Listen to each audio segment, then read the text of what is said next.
at the end of it all, that we could manage to do that, and that Phil could sustain a character that he had created in 1968 as far away as 2008 and still be able to get depth out of that character.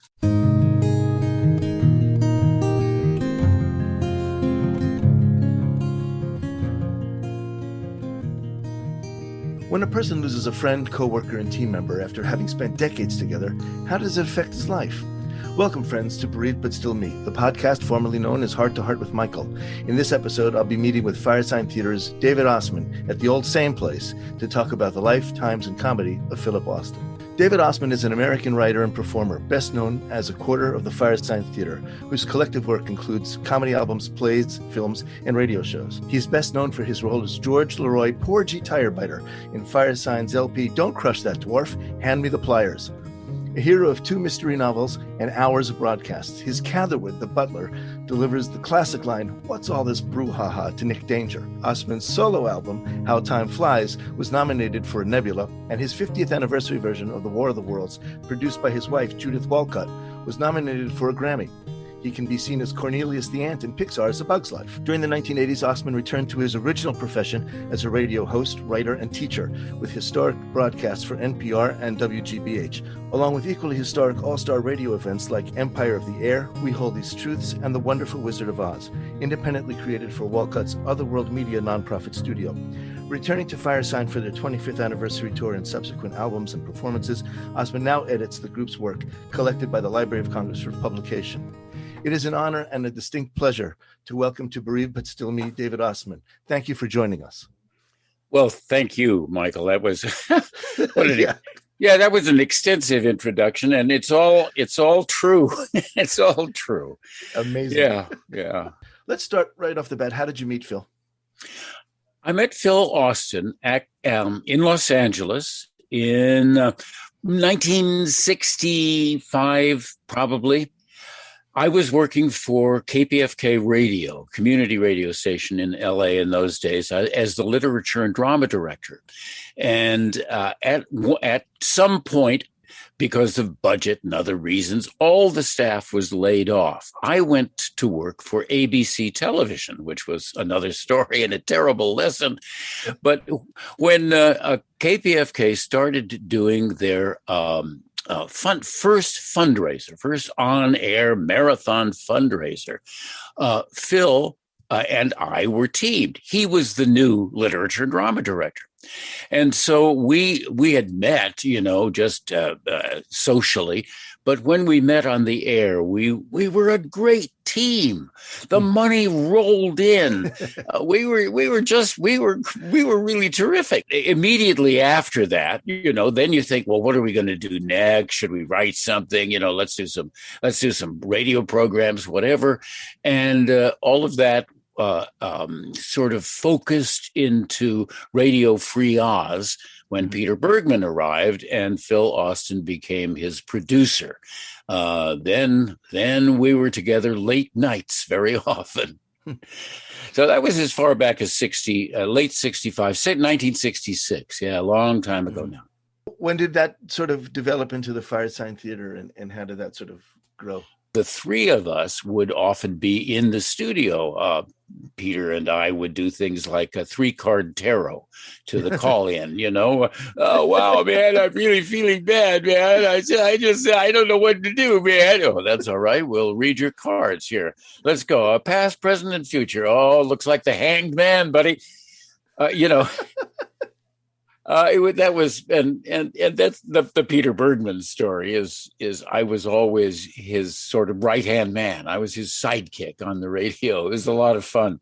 But Phil entered into the scene. He was 25. He was an actor or in and around LA, just getting started. Had done quite a bit of Shakespeare. And as Peter became more and more popular and the radio show became more and more popular, eventually his Yale buddy, Phil Proctor, heard about it. And so he looked up his old buddy and Peter, wow, here's Phil Proctor. I did plays with him at Yale. Wow. And here's Ossman, and he's been around forever. And here's Austin, and he's really good. Let's do a radio show together. And so the premise was the Radio Free Oz Film Festival. And Peter was always the host. Peter stayed host for a long time. And the three of us had 4 different characters, or 5 apiece, or 3, whatever it was. We played a lot of different people. And I was Raul Zayes. He was from Chile. And his favorite thing that he liked to do was cameras in motion was his interesting thing, you know. And if he could drop a camera or roll it down a hill or, swing it back and forth, something like that, he really liked the way that looked, man. And so we showed these movies on the air, you see. On the radio? Yes, on the radio. Okay. And finally, Phil Austin came around with his film. He was rather British, very tight-lipped. And his films were things like Ants and Tangerines. And we thought this was a surreal kind of thing until he showed a clip from Blondie Pays the Rent. And at that point, we had to shut the whole thing. We had to shut the movies down. We couldn't show pornography on the radio. Well, the phone rang off the hook. This was a liberal radio station. These were you can't shut down free speech. You can't turn this movie. Well, the 4 of us looked at each other and knew that we had discovered the power of radio, which is people will believe anything you say. That's absolutely true. And as Orson Welles had proved in 1938. Yep. So we felt ourselves to be, I guess, 4 little Orson Welles. And with a better sense of humor than Orson Welles. Yeah. And Peter introduced that program, us, as the Oz Firesign Theatre. Austin was the youngest, 5 years younger than me. I'd been around a long time. Phil had just started to be around, if you know what I mean. Proctor had done a dozen plays. He'd been on Broadway, off Broadway. He toured with movie stars. He'd been around a long time. Peter had just gotten back from Germany, where he had been at a conference with all these famous writers. And he'd been to London and worked with Spike Milligan. I mean, he came with this great reputation. Wow. So Austin was, for me, the least formed, as it were, of all of us. And his genius in writing proved to be, he had all the talents he needed, but his genius in writing was really unique. He was surely the most surreal of us. I was the most poetic Dada, maybe, but Phil was really engaged in something farther away. For example, Phil did an album called Roller Maidens from Outer Space, in which he really spoofed glam rock, in which he did 5 songs. He really set himself amazing goals. And people don't realize also he was a really good musician. I mean, really yes. Good. Yeah. Oh, yeah. Well, both Phils were singers. So Phil's solo album was kind of a big change in his career. He kind of went into a sizable retreat. Didn't see him for a long time. And when he came back out of that, we began to work on The Giant Rat of Sumatra, which was really one of Austin's creative thoughts, directions back when we were doing the half-hour Magic Mushroom shows. He said, let's do a Sherlock Holmes parody, and because we'd done everything else. And so that's kind of where we started. When we got back together after that period of doing solo albums. Did you have a different relationship with Austin? Both of you were West Coast. Both of you were, I don't know, was there something that made it different for you two? I think that the strength of us having grown up on the West Coast, having known, intimately Los Angeles, the desert, the strangeness of Southern California, all of that was familiar to us, whereas Peter and Phil Proctor came to the big city. Proctor came to be in the movies, and Peter came because everybody comes to Los Angeles and goes to Hollywood and sees what happens. So Phil and I had this closeness of the weirdness and surreality of the desert.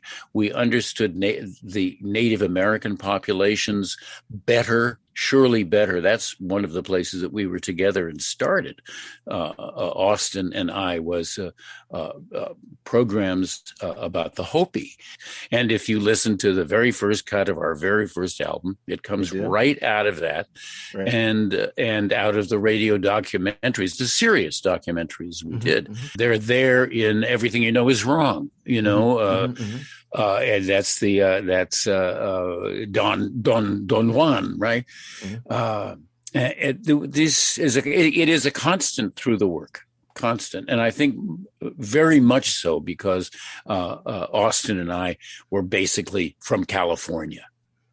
The only state that was completely stolen from the Native Americans. Not a treaty, not a dollar, nothing. You are listening to Bereaved But Still Me. If you have a question or comment that you would like addressed on our program, please send an email to Michael Lieben at michael@bereavedbutstillme.com. That's michael@bereavedbutstillme.com.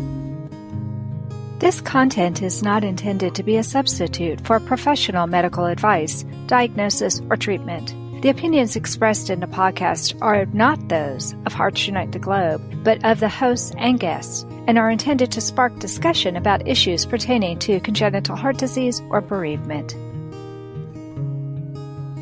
Let's do some reminiscing. Is there one memory of Phil that you'll always replay back in your head whenever you think about him? Oh, dear. Well, Phil playing Nick Danger, I suppose, and with me as Catherwood the Butler. We did that scene so many times, and we did it in front of audiences that had it memorized. Was that dangerous? Did they correct you? Oh, well, that's the whole thing. We had Phil and I had this routine all worked out. If I remember once Phil walked down to the edge of the stage and said, "It's my line." and I'm shaking my finger at you. It's my line. And then walk back on mic, but he's, the first, the creak of the door open, right? What's all this brouhaha? And you could hear the audience. They were just tense, waiting for Phil to say, brouhaha. Do it again. I'm sorry. Right. No, I don't want to step on you. I stepped on David Ossman. You stepped on me. That's it. See, that's it. Yeah, go down to the first row. It's my line. No, it's my line. So, and then we had this kind of, the raga tabla thing where the tabla goes, and then the raga, ding, ding, ding, ding, ding, ding. Then we had a sort of brouhaha, ha, ha, ha. Ha ha ha ha ha ho ho ho ha ha, and we would go on like Woody the Woodpecker for a while, depending on how, and I think that was surely the most fun the two of us really ever had, was getting through that and playing with the audience, and how it was my line. It's just so terribly funny. Well, I think a couple of things. First of all, those two characters are probably the most endearing characters in the history of the Firesign. Those are the ones that everybody knows. So those are the ones that everybody does with great joy. And that, to you, is eternal credit for you on that. I'm pleasantly surprised to hear that it wasn't as annoying maybe as I would think it would be. You turn it. Right. You learn how to turn it. You learn how to take your audience. I mean, and it isn't even basic showcraft. It's something you learn. It's you can't learn in school how to face 3,000 people. No. That doesn't happen in acting school. You face your friends, and you play some scene out of Tennessee Williams. My gosh, it ain't the same as getting on a stage all by yourself with 3 other guys, and everybody knows the lines. And everybody knows the lines, and they're willing to say them. Well, that's So yeah, that I think it was the most fun that Phil and I had. We also went on the road together twice. Um, and did 3 different shows together, and those were, the first one was Dr. Firesign's Theatre of Mystery, and it was set in the desert. It was set out there in that strange country of everything you know is wrong, but he sang songs and I read poetry, and it was very, very down home, hippie hopey. And then we did 2 more shows in which he wrote a Nick Danger piece into the piece that I was writing. These are all on the George Tirebiter collection, which is about 6 hours of Tirebiter shows that I wrote for various people at various times. There's Proctor is in there as well. I was sorry that Phil did not want to continue to work those shows. He was moving into a very quiet and quite separate life. What I didn't know about what he was doing then was because he didn't talk about it, but he was writing. And it wasn't until he passed away and I got boxes of his work for the Firesign archive to go to the Library of Congress, that I realized that I was seeing things like rejection letters from the New Yorker. You know what I mean? Wow. I mean, just what everybody, here's my rejection letters from the New Yorker. I mean, he was working very hard on a big novel and a book of short stories, a collection of short stories. And, they were truly amazing, completely original. As original to him as my material is original to me.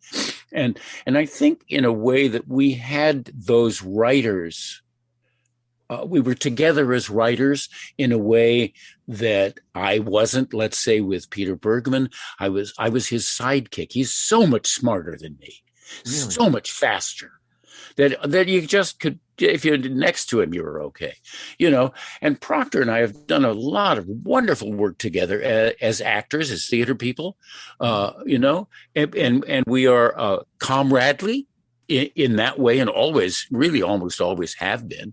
But Phil retired into his own life, and with Una on an island, and more especially, I think, traveling he was inspired by the mountains, by deserts, by wildlife, and they had a solo life together for 44 years. That's beautiful, though, isn't it? In this way, it was that, it was their life, and to plug into that required Phil to really leave that life and enter a much more difficult situation with 3 guys.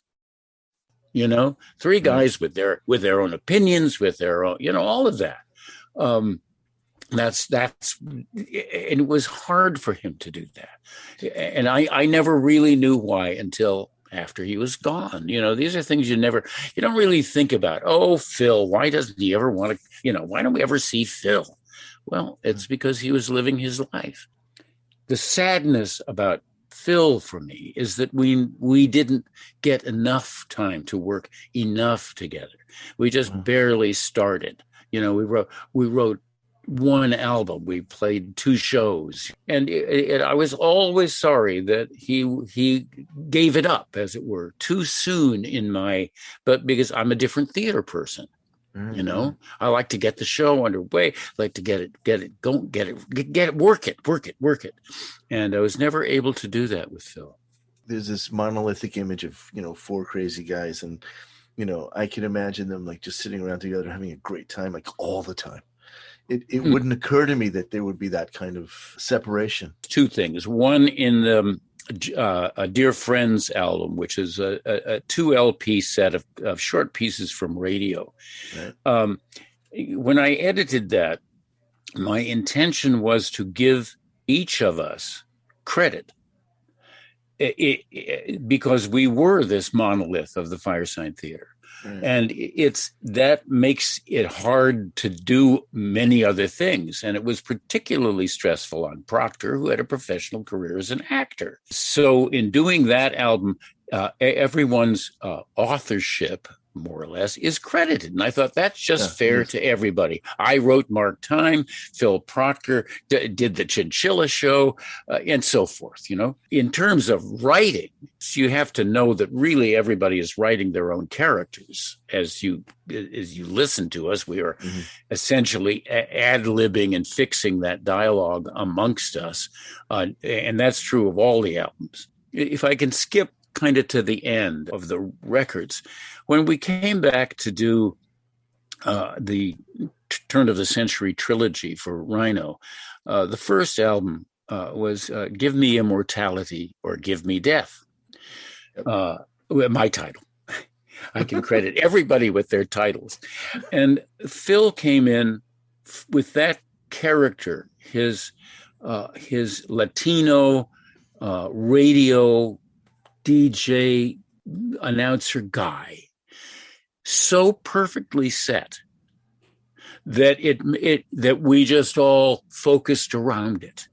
You know, he had such a great character, Bebop Lobo or Loco Bebop. And Bebop was absolutely real. Now, I know that Phil is not a Chicano. I know he's from Fresno, but we both know that character.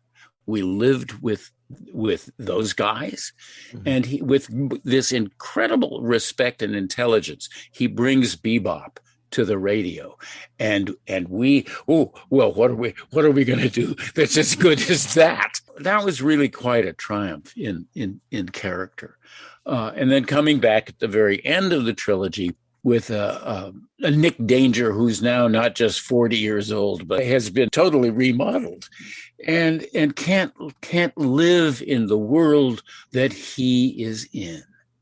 Okay, and what does he have to do? He has to get a dog.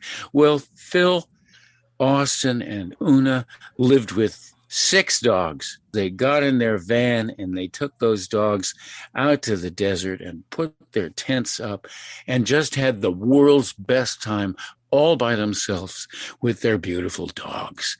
And so I guess when Nick finally got his dog, relent, so he wouldn't be relentless anymore.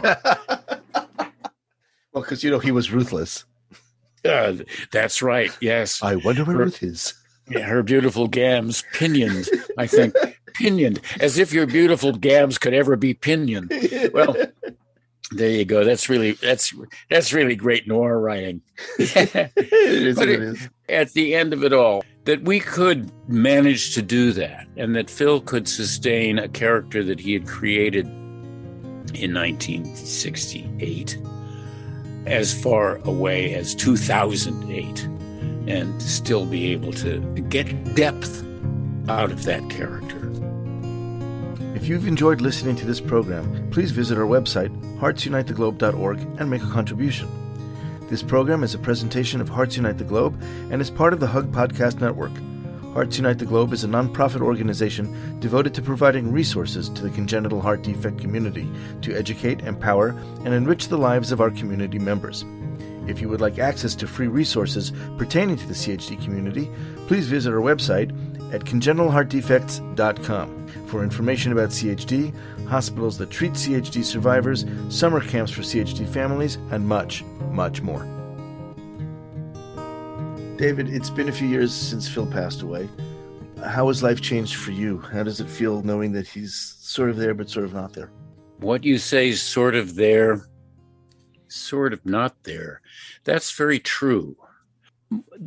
We feel, Judith, my wife, and I feel that in many ways, Phil has never left. And the view from their house out into the Puget Sound, that's the world that I feel that he's in. Mm-hmm. For me, how has life changed? For me, well, you know, Peter passed away first, and the three of us did what we knew would be our last show together. As sad as that could be, were we going to be, you know, the Firesign 3? That had happened before when I had left the group. And if any one of us is gone, it's hard. It's really hard. And so doing that very last show, which we did up here in Kirkland at the Kirkland Arts Center, and we had an audience for it. And I don't know really how we got through it or what we did without Peter to do that show. But I knew that would be the last show that I would do with Austin as well. And after that, we kept in touch because we were writing books, and principally the last thing that got published was a book based on the Shakespeare album, Anything You Want To, but way, way beyond that, a mythical history of the Firesign Theatre. And that was that Phil and I had basically written that together to give ourselves a mythology, a history, an eternity, if you like, in our business. And his footnotes, to Shakespeare, like Peter's, are just amazing and wonderful. And that was really the last writing that both of them did, were the footnotes for Anything You Want To. Do you celebrate Phil today? Is there something that you do in your head that you know that's for Phil? His birthday is April 6th. And I never forget that, nor Peter's birthday. He would have been 80 on his last birthday. And so as a special thing, I had pins made up of the drawing of him as Nick Danger and made those narrowly available on Facebook to people as a little memorial. What we have done on a much larger scale, Taylor Jessen, who is the Firesign's archivist, and I have put together his Tales of the Old Detective, which is a book of more than 20 short stories. That's been edited, and it's beautifully illustrated by Bruce Litz, and that is going to be published by Bear Manor Press. And a preview of that, Phil Austin reading some of the stories from that book, is up on Bandcamp, Tales of the Old Detective. Mm-hmm. So it has been years really getting to the point of totally celebrating Phil. And I couldn't have done it before he passed away because I didn't have the material. I didn't know what he had until after I literally got it in bankers' boxes. That's fascinating that he kept it so hidden, so personal. I mean, you just don't expect that from an actor. He really turned out that he was a writer. Of the things that he did and could do, writing was the truest one, and the one he kept closest. And I don't know, maybe he felt that he and I were rivals in that. Is that possible? That he thought, well, Ossman's been publishing all his life. I got to get a book published. Maybe. I don't know. But when I saw that rejection slip from the New Yorker, I thought, oh, man, we've always been in the same place. And so to celebrate Phil, his voice is out there. His book will be in print, and nobody's going to forget Nick Danger. No, never. What's the biggest lesson you can take with you from having had Phil as part of your life? I think the biggest lesson was how difficult it was to really deal with Phil on the deepest level as well as business. Peter and I could work it out, and Proctor's an old pro, I think Phil Austin was protective in a way that I didn't know about, as I've said, but the lesson learned from working with him was gentleness, understanding. We had a couple of really serious arguments that were based on basic misunderstanding. And I must say, basic understanding of, quote, who we were, who we are. To me, the Firesign Theatre, was often one thing, and to Phil, it was another. But, it didn't influence the Woik. The Woik still, there was never a point where we gave up on any project that, other than ones we couldn't sell. I mean, we didn't say, well, shit, we're never going to be able to write this. Geez, can't we agree on anything? My funny joke about Phil Proctor is him saying, "Gee, do we have to write a new show every time?" And if Phil would turn around and be as funny as just as funny as he could possibly be in another dozen characterizations. So it was just facing the writing of something new. Whereas I think with Austin and myself, facing the writing was what we did. There's really little left for me to say here except to thank you on behalf of my generation for everything that you've given us. I remember telling you personally that I discovered the Firesign, I was around 10 maybe, and my mind has been warped ever since, and I credit you with that. Well, thank you, Michael. And let me just remind you that everything you know is wrong. Absolutely. I can't get through the day without being reminded of that. And that concludes this episode of Bereaved But Still Me. I want to thank David Ossman for sharing his memories about Phil Austin with us. Please join us next month as David Ossman joins us again, this time to reminisce about one of his other Firesign Theatre members, Peter Bergman. I'll talk with you soon, and until then, please remember, moving forward is not moving away.